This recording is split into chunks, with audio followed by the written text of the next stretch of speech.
Кеншілердің еңбегі ерен, олар елдің дамып гүлденуіне сүбелі үлестерін қосып, өңірлер экономикасына ерекше серпін береді.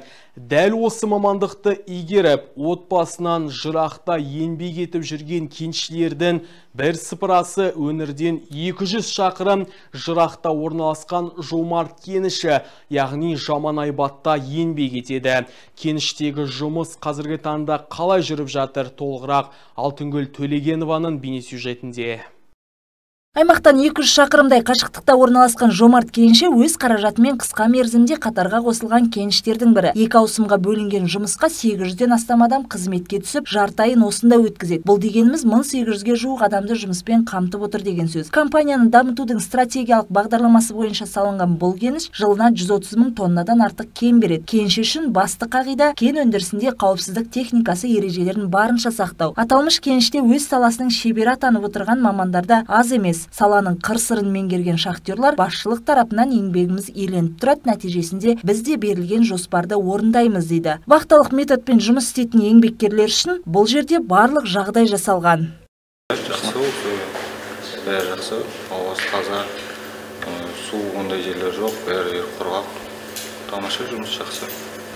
Осы уақытқа дейін мен басында помощник болып істегем, одан кейін осы бурильщик болдым, қазір бұрғылаушымын, проходчикпін. Сол жақсы жұмысымыз. Талап бойынша жұмыс істеп отырмыз. Жоспарды орындап отырмыз. Жомарт кентінде істеп жатқаныма 3-4 жыл болды. План беріп жатырық, фронт работы барлығы забойымыз жетеді. Болады, барлығы жақсы. Келе жатқан шахтерлар мерекесі құтты болсын. Сол аман болады бәріміз. Төбеміз мықты болсын.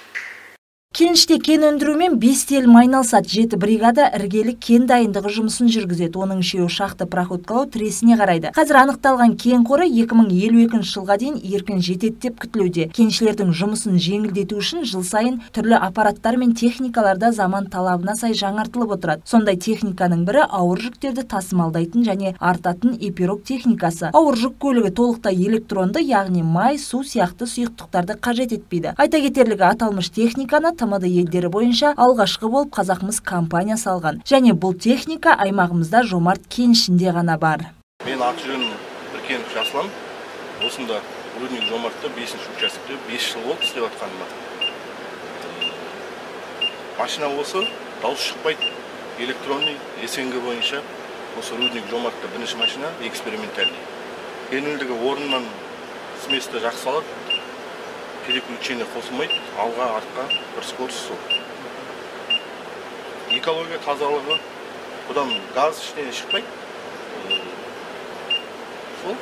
Айтпақшы, бұл жерде жайлы жатақхана, спортпен шұғылданатын еңселі зал, бильярд бөлмесі, тағыда басқа күнделікті тұрмысқа қажетті қызметтер кеншілер игілігіне берілгендігін айта кетейік.